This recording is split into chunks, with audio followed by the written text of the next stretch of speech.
Great thing that it is official. Ink to paper, baby. Ink to paper. Tres Leches is back in full effect. The blonde bomber, okay? The one who was willing to fight and throw the Hadoukens. Sophie Cunningham is officially back in the fold. And Kelsey Plum took a $400,000 pay cut. And that is raising many questions about Kelsey Mitchell. At first glance, the numbers just don't add up. A one-year return shouldn't be generating this level of buzz. And yet, the Indiana Fever are seeing shirt sales surge at a pace that feels almost unreal. Sophie Cunningham is back, and somehow, that single move has completely transformed the energy around the franchise. So what actually changed overnight? And why does it feel like this decision just unlocked a storyline no one saw coming? I don't know how much money she got, but there are players out there that have gotten a ridiculously insane amount of money. Max deals that are total head scratchers. Seriously. But here we are, first year of real money being tossed around, and this is what happened. Breaking. Alexa Philippou broke this. Sophie Cunningham has agreed to a one-year deal to return to the Indiana Fever, sources told ESPN. Cunningham joins guards Kelsey Mitchell and Lexi Hall in coming back to the Fever, Indiana. No one expected a routine re-signing to turn into a full-blown economic moment. But the second Sophie Cunningham quietly agreed to return, something shifted around the Indiana Fever, and it wasn't just excitement. It was a surge, a spike. Almost a full-on shopping frenzy that made it feel like a championship had already been secured before a single game was even played. Guess who's back? Dun, dun, dun, dun, dun, dun, dun, dun, dun, dun, dun, dun. Sophie Cunningham just signed a deal, a one-year deal with the Indiana Fever. Good for her. I'm actually really happy she's back. She was just making me nervous yesterday with these goofy videos sending mixed signals. Like, yo, what the hell is going on with Sophie Cunningham? She's going through something. But they gave her a one-year deal, and I still think that video was about the Fever because she said, I'm going to bet on myself. So they gave her a one-year deal, not a multi-year deal. At first, it almost sounds ridiculous. How does a one-year deal send merchandise numbers through the roof? But that's where this story starts to flip expectations. Because this isn't just about a contract, and it's definitely not just about basketball. It's about timing, chemistry, and a team that has suddenly turned into the most compelling storyline in the entire WNBA. We are in for a doozy, courtesy of Alexa Philippou, ESPN breaking. Sophie Cunningham, let me move this right here. Boom. Sophie Cunningham has agreed to a one-year deal to return to the Indiana Fever, sources told ESPN. Cunningham joins guards Kelsey Mitchell and Lexi Hall in coming back to the Fever. Indiana has also added newcomers Monique Billings and Ty Harris so far this free agency, okay? So Tres Leches is back in full effect, baby. We back, baby. Let's go. Sophie Cunningham is officially back with the squad. This is something we all wanted and we all expected. People thought they had Indiana Fever figured out, and then this move forced everyone to look again. Because here's the part nobody wants to say out loud at first. The Fever didn't just bring Sophie Cunningham back out of sentiment for her shooting. They brought her back because something clicked late last season that they simply can't afford to lose. And whatever that something is, it just happens to move jerseys like concert tickets across the WNBA. Beyond her game skills, it looks like she brings chemistry to the team. Welcome back, Shuta. Welcome back. Great news. Tres Leches is back together again. Yeah. Well, I did this last year when I was banging the drum for Sophie to be in the three-point contest and not Lexi. I went back and looked at the stats, and there was about a 25-game period where Sophie was the best three-point shooter on the Indiana Fever. She was the one knocking down shots and had a higher shooting percentage from three-point range. So, never mind the enforcer, never mind the toughness, all this other thing. She can knock down a shot. It's easy to forget now, but Sophie Cunningham's first stretch with the Indiana Fever was anything but smooth. Injuries kept breaking her rhythm, and it didn't take long for critics to quietly label her as expendable, maybe even replaceable. Then everything flipped. From mid-July to mid-August, Cunningham didn't just improve, she became absurdly efficient, knocking down over 50% from three-point range. That's the kind of number that makes defenses panic and suddenly puts your name back in every fan's mind, especially when they're scrolling through merch. Just like that, she stopped looking like a role player and started becoming part of something bigger, an identity. At the center of it all is Caitlin Clark, who has already turned the Fever into a national obsession, pulling in viewers who had never even considered watching the WNBA before. But what makes this moment different is that Clark isn't carrying the spotlight alone anymore. Now she has a cast, and a very specific one. And Cunningham just locked in her role. Because there's something undeniably entertaining about how this team fits together. It's not just talent, it's energy, unpredictability, and a kind of controlled chaos that fans can't stop watching. The Fever aren't just good, they're becoming must-see basketball. Kind of right. So fall back, haters. Anyway, Sophie Cunningham is back, and I'm happy she's back. She got that fire, and I like that she brought that spirit to the team that was missing from years before. And Sophie Cunningham is actually a decent basketball player. I don't know why people hate on her and say, oh, shit, look at her stats. No, she's actually a solid basketball player. She's what you need, what you want from the bench. She brings the energy, she's consistent, and she hit some clutch shots, especially in that Commissioner's Cup. She hit a nice three to extend the lead, and I'm like, this girl is really, really good. You've got Caitlin Clark orchestrating everything with that fearless, almost reckless confidence. Then you've got Sophie Cunningham spacing the floor, firing threes like she's proving a point on every single possession. And somewhere in between, the game starts to feel less like structure and more like controlled madness. And that's exactly what sells. Because fans aren't just buying jerseys for stats, they're buying into personalities. When the Indiana Fever brought Cunningham back, it felt like confirmation that the vibe wasn't going anywhere. And that's when the numbers started jumping. Merchandise sales don't lie, and suddenly the Fever store was moving gear at a pace that caught even insiders off guard. This wasn't supposed to be the move that triggered a spike, but it did. And the reason it did points to something bigger about where this team is headed. Because while everyone was celebrating Cunningham's return, another conversation was quietly building in the background. One that revolves around Kelsey Mitchell. Hey, come on, did y'all think she was going to listen? We are the #1 team for the championship right now. Did y'all think any of the players from last year was gonna go anywhere?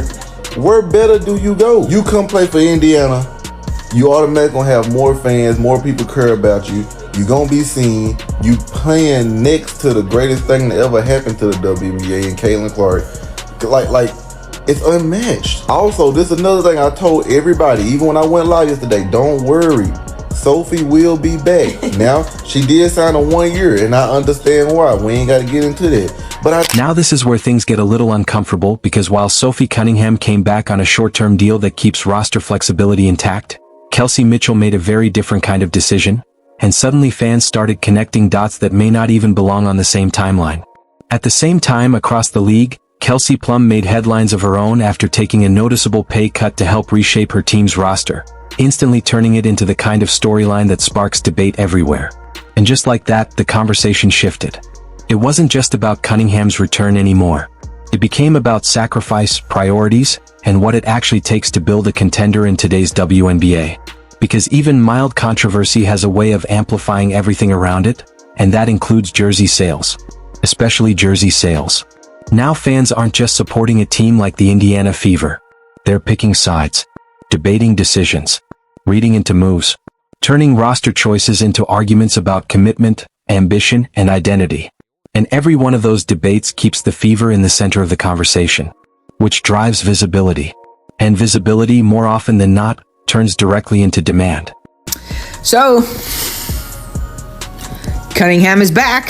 We have the team that everybody wanted.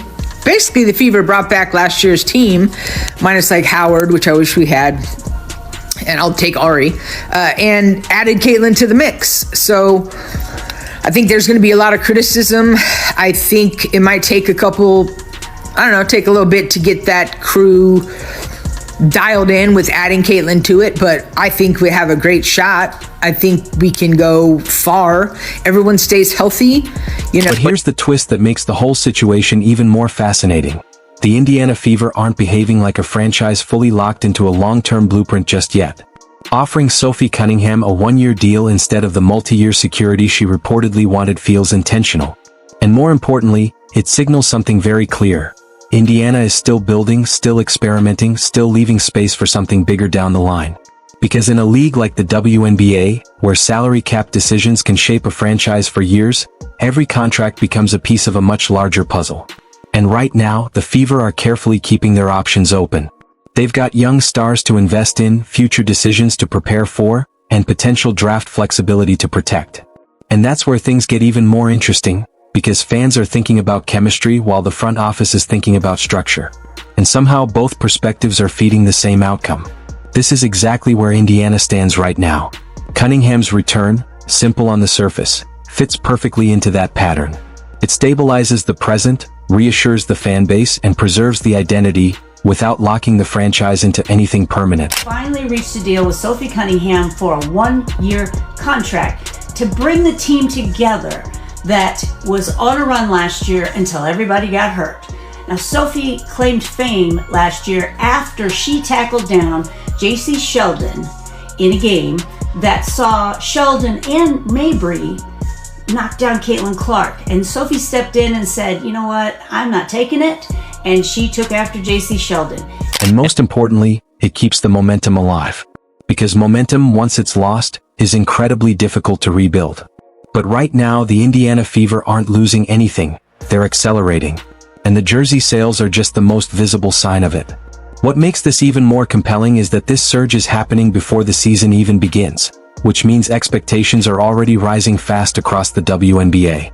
And when expectations collide with personality and narrative tension, what we're seeing now starts to feel less like the main event and more like a preview. The current wave of attention around Indiana is beginning to look like the early tremors of something much larger still building underneath the surface.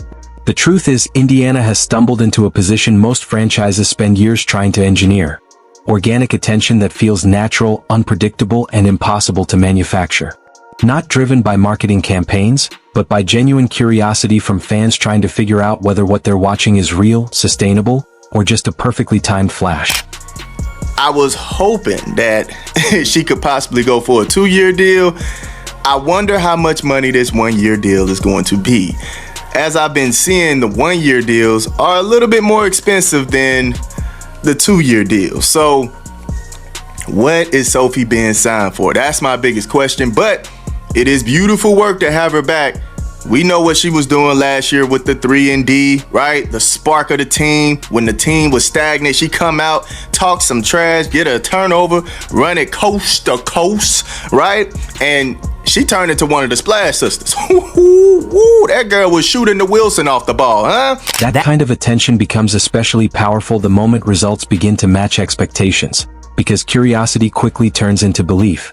And belief is what transforms casual viewers into deeply invested supporters who follow every possession like it's part of an unfolding storyline. Right now, there's still a layer of uncertainty surrounding the Indiana Fever. And that uncertainty is exactly what's fueling the conversation, because fans are still asking questions instead of locking in conclusions.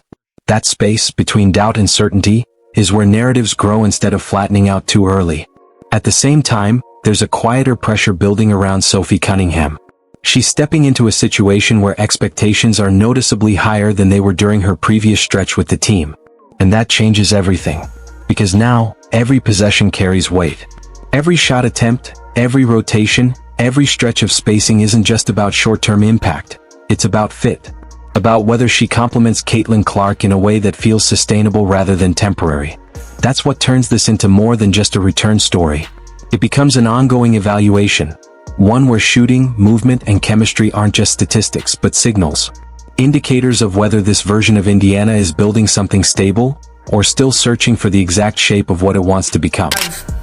Basically the same crew coming back. I think we can do it, just adding Caitlin. So I'm stoked. Everybody's stoked. I know that they wanted Cunningham, and we got her. So, I mean, there's some super teams being created out there. Atlanta's looking rough, but yeah. Fans may not always be able to put it into words, but they can feel that pressure building. And that sense of stakes is one of the strongest forces in engagement, because people are naturally drawn to situations where something meaningful feels like it's on the line. At the same time, the narrative becomes even more layered when you factor in the ongoing discussion around Kelsey Mitchell, whose off-season decisions have quietly added a contrasting storyline about priorities, value, and team-building philosophy around the Indiana Fever. As long as Indiana keeps performing well, those conversations stay in the background, secondary to the momentum and excitement of the team's growth. But the moment results shift, everything resurfaces at once. That's the reality of being in this position. The Fever are both thrilling and fragile in the same breath. They're benefiting from momentum while also carrying the responsibility of sustaining it in an environment where expectations are rising fast across the WNBA. And that's the real challenge. Because generating momentum is one thing, but sustaining it is something else entirely. Early excitement leaves room for surprise. But sustained attention demands consistency, improvement, and the ability to meet higher standards again and again, without the narrative ever cooling down.